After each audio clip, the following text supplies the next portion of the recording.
Hi everybody, Debbie here with Garden Style.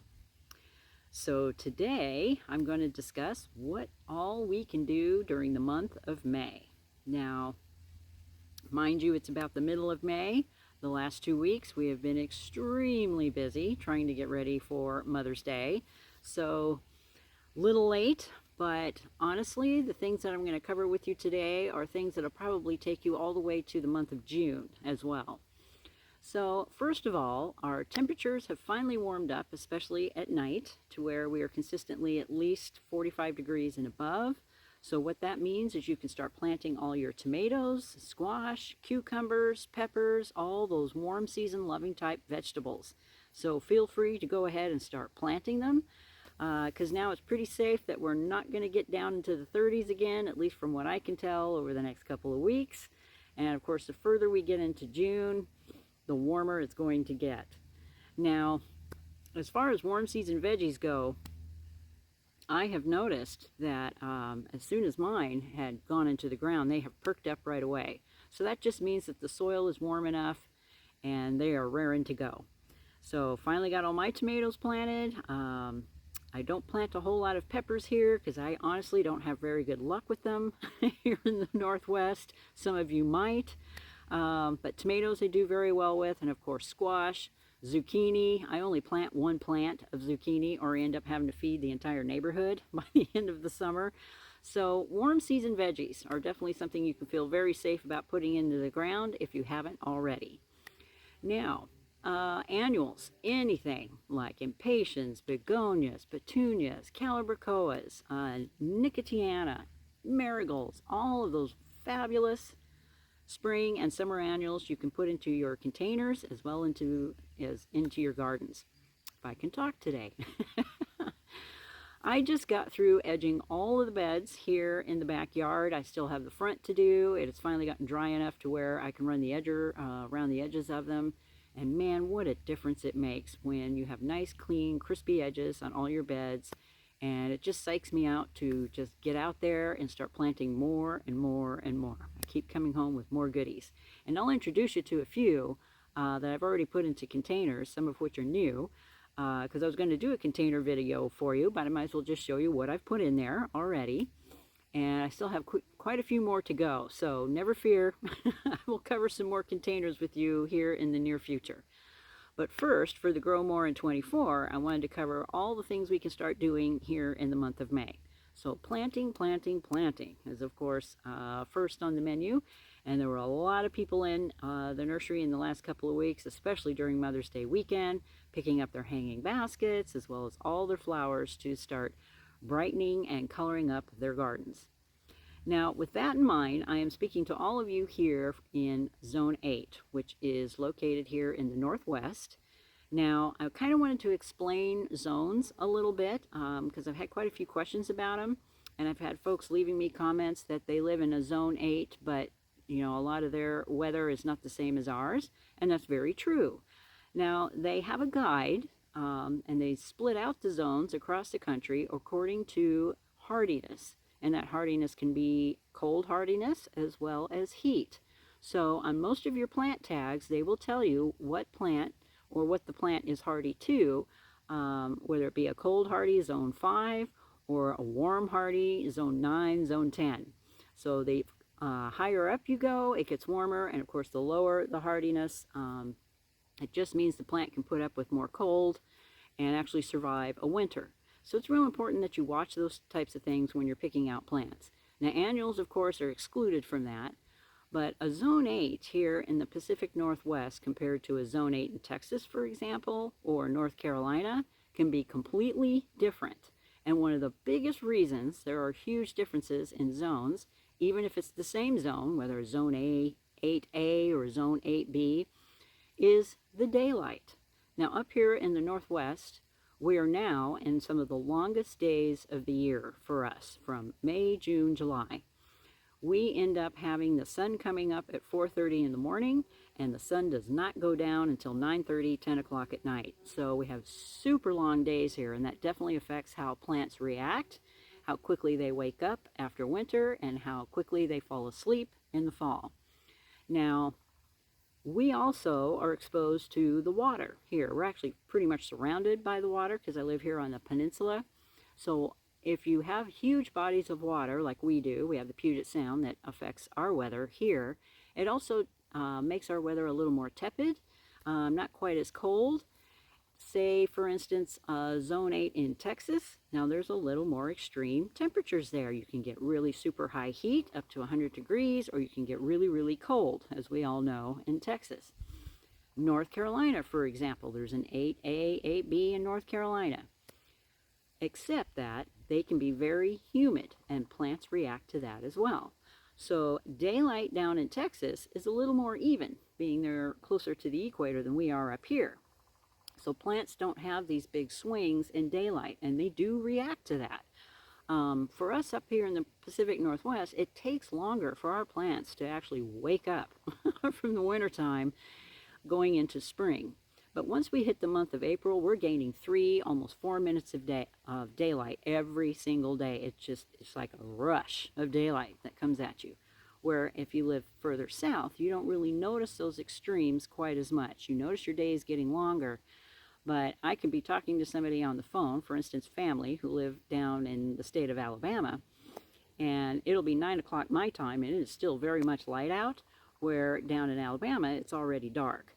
So, big difference as to where you are in the hemisphere and how your plants react, even though you are considered a zone 8. Zone 8s, depending on where you are in the hemisphere, can be very different, and your plants will react differently as well. So I kind of just wanted to throw that in because I've had quite a few questions about zones. So here we are in the Pacific Northwest. We have very tepid weather here. We have longer summers than most people do. We have a long planting season here. We can start planting as early as January with bare root trees and shrubs. And we can keep on planting all the way through the summer into the fall, October, November, only because our ground never really freezes here. Now, I stopped planting in December and January just because I don't enjoy being out in pouring rain doing it. And that's usually where our weather kicks in big time, is November, December, January is where we get the most rain. I think November is our rainiest month out of the entire year. So that's when we all just whip back inside and hide out for 2 or 3 months before coming back out. So anyway, just a little blurb about the zones. So what else can we do during the month of May? Well, I had already fed my lawn at the end of April, so I'm already looking to feed my lawn again at the end of May. And then that's it. We're done feeding our grass for the rest of the summer. You don't really need to pick up and fertilize anything again until September, October. Of course, edging your lawns and whatever you do, keep them watered. We're already experiencing a mild drought at the moment. We didn't get enough snowpack during the wintertime up here in the Northwest, so they're already warning us that we might be in for another long, dry summer. So if you've planted a lot of new plants like I have, all you got to do is just stay on top of your watering and make sure they stay well watered throughout the summer. Until the following year when they're a little more established, then you don't have to baby them quite as much. Okay, what else can we do during the month of May? Of course, continue to keep cleaning up. Weeding is a big deal during the month of May. This is when you really start to see their ugly heads. So if you haven't finished your mulching or started mulching, now's a good time to start finishing that up, getting your mulch down. Not only will it help with watering and holding the moisture in, but it definitely helps keep the weeds down. I had a brand new layer of mulch put down last year, and I'm already noticing this year that I have very few weeds to deal with, which is amazing. And I usually replenish my mulch, which is a real fine bark mulch. I like the real fine mulch only because it helps to create like a blanket, and it kind of interweaves itself, and that's what helps to block the weeds out and also hold the moisture in. And then during the winter time, it will also protect your roots from freezing. It gives your plants a little more protection during the winter time. So I am big on mulch.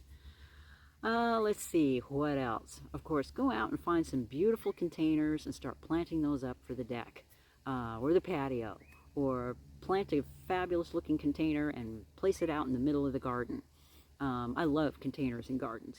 But I will give you a hint. If you're going to put a pot on the ground, I would make sure to put a concrete block or something solid underneath the pot, because I have put pots out in the garden before without anything underneath, and the roots will just grow straight through the hole and down into the ground underneath the pot. So just a little hint there for you guys. If you're going to put a pot out in the garden, make sure there's something underneath it to keep the roots from making contact with the soil underneath, or you're in for a wrestling match if you don't.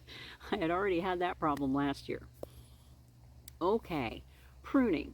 So, like shrubs behind me, like the rhodie right here, he's probably good to go for another week or two, but as soon as he starts dropping all of his blooms, if I feel the need, I'm going to go in and start trimming him, get him back in shape. And it looks like I have a visitor. Well, hello, Bentley. How are you? Just thought I would show you my little visitor here. Yeah, he just thought he would come by and say hello. Yes, yes. Comes out here to keep me company now and then. Anyway, he's always out here, you know, letting me know his opinion on whatever it is I'm doing out here in the yard. It's always fun to have your pets out with you when you're out gardening.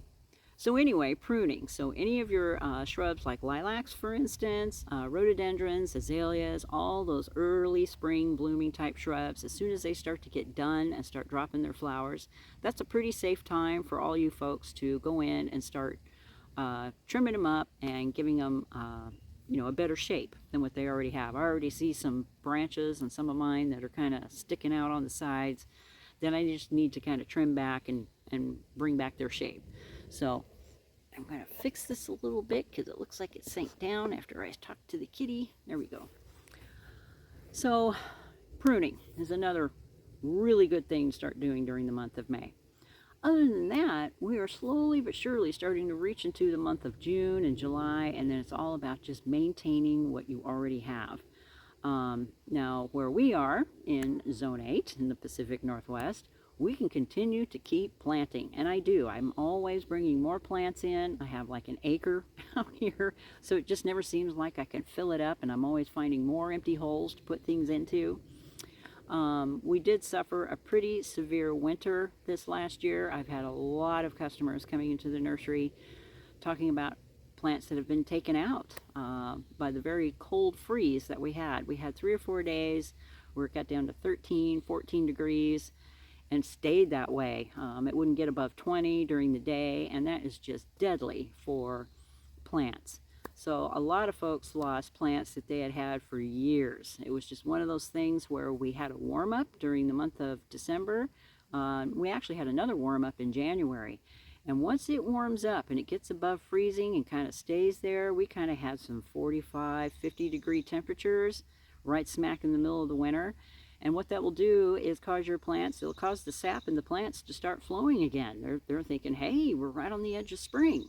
But then when it turns around and it zaps them, when it gets down back to 20, 25 degrees again, it'll zap them for good.